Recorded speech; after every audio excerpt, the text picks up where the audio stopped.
Hi dear friends, super കൺമണി സീരിയലിൻ്റെ ഒരു കിടിലൻ എപ്പിസോഡ് വിശേഷങ്ങളിലേക്ക് എല്ലാ കൂട്ടുകാർക്കും സ്വാഗതം. അങ്ങനെ തന്നെ കൺമണിയാണെങ്കിലോ ക്രിഷിനെ വിളിച്ചുകൊണ്ടിരിക്കുകയാണ് കേട്ടോ ചെയ്യുന്നത്. ക്രിസ് സാറാണെങ്കിലോ രാവിലെ വിളിക്കാം എന്ന് പറഞ്ഞിട്ട് വിളിച്ചതുമില്ല, വന്നതുമില്ല. എന്തായിരിക്കും സംഭവിച്ചിട്ടുണ്ടാവുക എന്നറിയാൻ വേണ്ടിയിട്ട് തന്നെയാണ് വിളിക്കുന്നത്. അങ്ങനെ ഗൂഗിൾ അടുത്തുണ്ട് കേട്ടോ. അപ്പോൾ ക്രിസ് സാറ് വിളിച്ചോളും, അപ്പോൾ ടെൻഷൻ അടിക്കേണ്ട കാര്യമൊന്നുമില്ല. സാറ് വല്ല തിരക്കിലോ അല്ലെങ്കിൽ ഉറങ്ങുക എന്തെങ്കിലുമൊക്കെ ആയിരിക്കും എന്ന് പറയുന്നു. ഇല്ലടാ, എന്നോട് പറഞ്ഞതാണ് രാവിലെ ഞാൻ വാതിൽ മുട്ടുമ്പോഴത്തേനും വരാമെന്ന രീതിയിലൊക്കെ. പക്ഷേ വന്നതാണെങ്കിലോ പോലീസുകാർ. ഇനിയിപ്പോൾ പറഞ്ഞിട്ട് കാര്യമൊന്നുമില്ല, എന്തായാലും ഒന്നും കൂടി അപ്പോൾ ഒന്ന് വിളിച്ച് നോക്കുമെന്ന് പറയുന്നു. അങ്ങനെ കൺമണി കൃഷ്ണനെ വിളിക്കുന്നു. അപ്പോൾ ഫോൺ അറ്റൻഡ് ചെയ്യുന്നുണ്ട്. അയ്യോ കൺമണി, ഞാൻ പെട്ടെന്ന് ഉറങ്ങിപ്പോയി, എണീക്കാൻ വഴുക്കിപ്പോയി, അതുകൊണ്ടാണ് കേട്ടോ എടുക്കാഞ്ഞത് എന്ന് പറയുന്നു. നല്ല ആളാണ് സർ, ഇവിടെ ആകെ പ്രശ്നമായിട്ട് നിൽക്കുകയാണ്. ഇവിടെ പോലീസുകാരൊക്കെ വന്നിട്ടുണ്ട്, ആ വരുണിൻ്റെ ആൾക്കാർ തന്നെയാണ്. അനിരുദ്ധൻ സാർ പറഞ്ഞിട്ട് വന്നിരിക്കുകയാണ്. എന്താ ഞാൻ ചെയ്യേണ്ടതെന്ന് എനിക്കറിയില്ല. പിന്നെ ആ കണ്ണമ്മ മേഡത്തിൻ്റെ ഒരു സഹായി കൂടിയാണ് ആ മേഡം, അതുകൊണ്ട് തന്നെ മേഡത്തെ പേടിക്കേണ്ട കാര്യമൊന്നുമില്ല എന്നും കൺമണി പറഞ്ഞു കൊടുക്കുന്നുണ്ട്.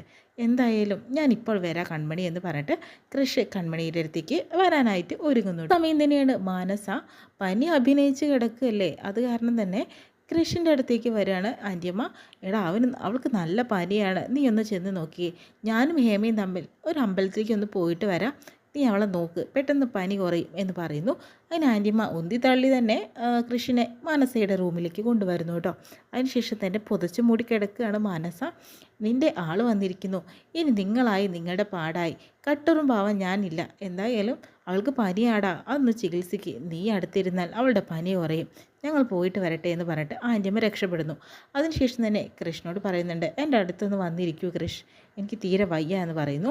പിന്നെ ആ ഉപ്പ് തുണിയൊന്നും എൻ്റെ നെറ്റിയിൽ നനച്ചിട്ട് തരാമോ എന്നും കൃഷ്ണനോട് ചോദിക്കുന്നുണ്ട് കേട്ടോ മാനസ.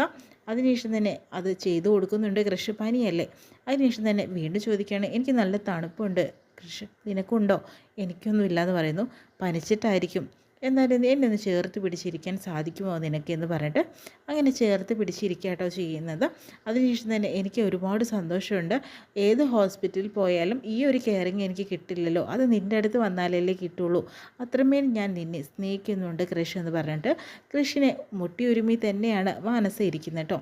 അപ്പോൾ കൺമണി വിളിക്കുന്നു. കൺമണി വിളിക്കുമ്പോഴത്തേനും കോൾ അറ്റൻഡ് ചെയ്യാൻ പോലും കൃഷിന് സാധിക്കുന്നില്ല കേട്ടോ. കൺമണി ആകെ ടെൻഷൻ ആവുന്നുണ്ട്. ഇപ്പോൾ വരാമെന്ന് പറഞ്ഞ് സാറിനെ ഇപ്പോഴും കാണാനില്ല. പിന്നെ ഗൂഗിൾ വന്ന് ചോദിക്കുന്നുണ്ട്, എന്തായി അപ്പേ എന്ന് ചോദിക്കുമ്പോഴത്തേനും, എന്താടാ ഇപ്പോഴും സാർ വരാമെന്ന് പറഞ്ഞിട്ട് ഇത്രയും നേരമായിട്ട് സാറിനെ കാണാനില്ലല്ലോ, എന്ത് പറ്റിയോ എന്തോ എന്ന് പറയുന്നു കേട്ടോ. അപ്പോഴത്തേനും അവിടേക്ക് ധനലക്ഷ്മി വരുന്നു. എന്താടി നീ ഒറ്റയ്ക്ക് ഇരിക്കുന്നത്? പിന്നെ ആ വരുൺ തന്നിട്ടുള്ള കല്യാണ വസ്ത്രങ്ങളൊക്കെ നീ ഇട്ട് നോക്കിയോ? ഇട്ട് നോക്ക്, എന്തെങ്കിലും കുഴപ്പമുണ്ടെങ്കിൽ അത് ചേഞ്ച് ചെയ്യാനൊക്കെ വേണ്ടിയിട്ടാണ്, പെട്ടെന്നാവട്ടെ എന്ന് പറയുന്നു. ഏട്ടത്തിന് തന്നെ ഇട്ടാൽ മതി എന്ന് പറയാട്ടോ ചെയ്യുന്നത്. എന്താടി നീ പറഞ്ഞത്? നിനക്ക് കല്യാണത്തിന് താല്പര്യം ഇപ്പോഴും ഇല്ലല്ലേ, ഇനി അതത്ര ഉണ്ടാവില്ല, എന്തായാലും നാളത്തോടു കൂടി ആ തീരുമാനമാവുമല്ലോ എന്ന് പറയുന്നു. അപ്പോഴത്തേനും ധനലക്ഷ്മി ദേഷ്യം വരുമ്പോൾ ഗൂഗിളിനോട് പറയുന്നുണ്ട്, എന്താ ഗൂഗിളെ നീ ഇവിടെ നിൽക്കുന്നവേ, പോയി പഠിച്ച്, നിനക്ക് എത്ര കാര്യങ്ങൾ സംസാരിക്കാനുണ്ട്, നീ ഇവളുടെ ചുറ്റിപ്പിറ്റി നിൽക്കാൻ നിൽക്കണ്ട കേട്ടോ, ഇവൾ നാളെ കല്യാണം കഴിഞ്ഞ് അങ്ങ് പോവും, പിന്നെ വേറെ ആരും ഉണ്ടാവില്ല, എത്രയും പെട്ടെന്ന് നീ പോയി പഠിക്കാൻ നോക്കുക പറഞ്ഞിട്ട് ഗൂഗിളിനെ ആട്ടി പറഞ്ഞയക്കുന്നു കേട്ടോ. അതിനുശേഷം തന്നെ അവളോട് ദേഷ്യപ്പെടുന്ന സമയത്താണ് ആ വത്സല മേഡം വരുന്നത്. അതിനുശേഷം പറയുന്നത്, എത്തടി നീ ഈ നിയമം കയ്യിലെടുക്കാനായിട്ട് നോക്കുകയാണോ എന്ന് ചോദിക്കുക കേട്ടോ ചെയ്യുന്നത്. അല്ല മേഡം, ഞാൻ അങ്ങനെയൊന്നും ചെയ്തതല്ല, നീ കൂടുതൽ വിളച്ചിലെടുക്കില്ലേ, കൺമണി നിനക്ക് എന്തെങ്കിലും പരാതി ഉണ്ടെങ്കിൽ ഇങ്ങനെ എഴുതിത്താ, ഇവളെ ഞാനിപ്പോൾ ശരിയാക്കി തരാമെന്ന് പറയുന്നു. എനിക്കൊരു പരാതി ഉണ്ടെന്ന് പറയുന്നു. ഒന്നുമില്ല, ഞങ്ങൾ നല്ല നാത്തൂന്മാരല്ലേ, ഞങ്ങൾക്ക് എന്തൊക്കെ പറയാനുണ്ടാവും, ഞങ്ങൾ ഇങ്ങനെയൊക്കെ തന്നെയാണെന്ന് പറയുന്നു. അല്ല മേഡം, ഇവരെന്നെ എപ്പോഴും ഉപദ്രവിക്കും പറയുന്നുണ്ട്, എന്നാൽ നീ ഒരു പരാതി ഇങ്ങനെ എഴുതിത്താ എന്ന് പറയുന്നു. അതല്ല, എന്തായാലും അടുത്ത് എന്തെങ്കിലും കാണിക്കുമ്പോൾ തരാം മേഡം എന്ന് പറയുന്നു. അതാണ്, പിന്നെ നീ ഇവിടെ വിളച്ചിലെടുക്കാൻ നോക്കണ്ട കൺമണി, നീ എന്താ വിചാരിച്ചിട്ടുണ്ടെങ്കിൽ എന്തെങ്കിലും ഉടായ്പ് നടത്താനായിട്ട് നിന്നിട്ടുണ്ടെങ്കിൽ ശരിയാക്കും ഞാനെന്ന് പറയുന്നു. ഇപ്പോഴാണ് മേഡം എനിക്ക് സമാധാനമായതെന്ന് ധനലക്ഷ്മി പറയുന്നു. നീ നിൻ്റെ കാര്യം പോയി നോക്കടി, നീ ഇവിടെ നിന്ന് ഓരോ പ്രസംഗിക്കേണ്ട, ഇത് ഞാൻ കൈകാര്യം ചെയ്തോളാം എന്നും മേഡം പറയുന്നുണ്ട്. അതിനുശേഷം തന്നെ കൺമണിയോട് മേഡം ചോദിക്കുന്നുണ്ട്, എന്താടി നിൻ്റെ ക്രിസ്താർ വരുമോ കൊച്ചേ, അതോ നിന്നെ കൊണ്ടുപോയില്ലേ എന്ന് ചോദിക്കുകയാണ് ചെയ്യുന്നത്. കൊണ്ടുപോകും സർ, എത്രയും പെട്ടെന്ന് വരാൻ വന്നുകൊണ്ടിരിക്കുകയാണെന്ന് ചോദിക്കുന്നു കേട്ടോ. അതിനുശേഷം വീണ്ടും കാണിക്കുന്നത് മാനസയും അതുപോലെ കൃഷ്ണനെയാണ്.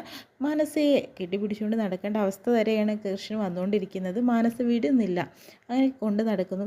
മാനസ പറയുന്നുണ്ട്, എനിക്ക് ഒരുപാട് സന്തോഷമായി സാറിൻ്റെ കൂടെ ഇങ്ങനെ നടക്കാൻ പറ്റുന്നതിൽ ഏറ്റവും കൂടുതൽ സന്തോഷിക്കുന്നത് ഞാനാണെന്ന രീതിയിലൊക്കെ പറയുന്നു കേട്ടോ. പിന്നെ കൃഷ് സാർ, എനിക്കൊരു കാര്യം കൂടി പറയാനുണ്ട്. കൃഷ്, എനിക്ക് ഒരു കാപ്പി ഉണ്ടാക്കി തരൂ, ചുക്ക് കാപ്പി എന്ന് പറയുന്നു. ചുക്ക് കാപ്പി ഇടാനൊന്നും എനിക്കറിയില്ല. എന്താ കൃഷി വിചാരിച്ചാൽ നടക്കും. എനിക്കാണെങ്കിലും ഭയങ്കര ക്ഷീണം, അത് കുടിച്ചാൽ ചിലപ്പോൾ എൻ്റെ പനിയൊക്കെ മാറുമെന്ന് പറയുന്നു. അപ്പോൾ കൃഷി ചിന്തിക്കുക എങ്ങനെയാണ്, പനി മാറിക്കഴിഞ്ഞാൽ കൺമണിയുടെ അടുത്തേക്ക് പെട്ടെന്ന് പോകാമല്ലോ, അതുകൊണ്ട് ഇവൾക്ക് അതുണ്ടാക്കി കൊടുക്കാമെന്ന് പറയുന്നു. എന്തായാലും ഇപ്പോൾ വരാം, ഞാൻ ഉണ്ടാക്കി തരാമെന്ന് പറഞ്ഞ് ഓടിപ്പോകുന്നു. അതിനുശേഷം കൺമണിയെ വീഡിയോ കോൾ ചെയ്യുക ചെയ്യുന്നത്. അതിനുശേഷം സാർ എവിടെ കിടക്കുമായിരുന്നു, എത്ര നേരമായി ഞാൻ വിളിക്കുന്നു, ഇതുവരെ പോന്നിട്ടില്ലല്ലോ സാർ, വീട്ടിൽ തന്നെയാണല്ലോ. അപ്പോൾ കൺമണിയോട് കൃഷി ചോദിക്കുന്നുണ്ട്, എനിക്കൊരു സഹായം ചെയ്തൊരു കൺമണി എന്ന് പറയുന്നു. സാറിന് എന്താ വേണ്ടത് പറഞ്ഞോളൂ എന്ന് പറയുന്നു. എനിക്ക് ചുക്ക് കാപ്പി ഇടാനൊന്ന് പഠിപ്പിച്ച് തരുമോ ചോദിക്കുന്നുണ്ട്. എന്താ സാർ, ഇത്രയും പ്രശ്നത്തിനിടയിലാണ് ഞാൻ നിൽക്കുന്നത്, സാർ എന്നെ കളിയാക്കുമെന്നല്ലല്ലോ ചുക്ക് കാപ്പി ഇടണമെന്ന് പറഞ്ഞിട്ട്. അല്ല, ആർക്ക് വേണ്ടിയിട്ടാണ് ഇപ്പോൾ ചുക്ക് കാപ്പി ഇടുന്നത്? അപ്പോൾ ഇതിന് പറയുന്നുണ്ട്, മാനസയ്ക്ക് വേണ്ടിയിട്ടാണെന്ന് പറയുന്നു. മാനസയ്ക്കോ? അവൾക്ക് നല്ല പനിയാണ്, അവൾക്ക് ഈ കോഫി ഉണ്ടാക്കി കൊടുത്തതിന് ശേഷം ഞാൻ അപ്പം വരാം. ഇങ്ങനെ പനിച്ച് വരച്ച് കിടക്കുന്ന സമയത്ത് എങ്ങനെ ഇട്ടിട്ട് പോരാനാ എന്ന് പറയുന്നു കേട്ടോ. ഇത് ശരിക്കുള്ള പനിയാണെന്ന് എനിക്ക് തോന്നുന്നില്ല, ഇത് അവൾ മനഃപൂർവ്വം ചെയ്തതാണോ എന്നുള്ളതാണ് സംശയമെന്ന് പറയുന്നു. എന്തായാലും ഇവിടുന്ന് എസ്കേപ്പ് ആവാൻ ഒരു മാർഗ്ഗവുമില്ല, അതുകൊണ്ടാണ് പറയുന്നതെന്ന് പറയുന്നു. അതിനുശേഷം തന്നെ എന്നാൽ സാറ് പറഞ്ഞതുപോലെ ചെയ്യും, വെള്ളം അടുപ്പത്ത് വയ്ക്കുക എന്ന രീതിയിൽ പറഞ്ഞിട്ട് ആദ്യത്തെ ഇൻഗ്രീഡിയൻസും കാര്യങ്ങളൊക്കെ പറഞ്ഞു കൊടുക്കുന്നുണ്ട്. ചുക്ക് കാപ്പിക്ക് വേണ്ട കാര്യങ്ങളൊക്കെ സന്തോഷത്തോടു കൂടി തന്നെ കൃഷി അതെല്ലാം തന്നെ ചെയ്യുന്നുണ്ട്. ഈ ചെയ്യണ കാണുന്ന മാനസ അവിടെ നിന്ന് കാണുന്നു കേട്ടോ. ഓഹോ, ഇതാണ് പരിപാടി, അവൾ വീഡിയോ കോൾ ചെയ്തിട്ടാണോ എല്ലാ കാര്യങ്ങളും മനസ്സിലാക്കിയിട്ട് ചെയ്തു തരുന്നത്. എന്നാൽ അതിനൊരു തീരുമാനം ഇപ്പോൾ തന്നെ ഉണ്ടാക്കണമല്ലോ, അങ്ങനെ അവർ സൂചിച്ച് ഓരോ കാര്യങ്ങൾ ചെയ്യേണ്ട, അതിന് ഞാൻ സമ്മതിക്കില്ല എന്ന് പറയുന്നു കേട്ടോ. അതിനുശേഷം തന്നെ പെട്ടെന്ന് തന്നെ വീഡിയോ കോളിൽ കൺമണി ഉണ്ടെന്ന് അറിഞ്ഞതോടുകൂടി മാനസ കൃഷ്ണനെ ഓടിച്ചെന്ന് കെട്ടിപ്പിടിക്കുന്നു കേട്ടോ.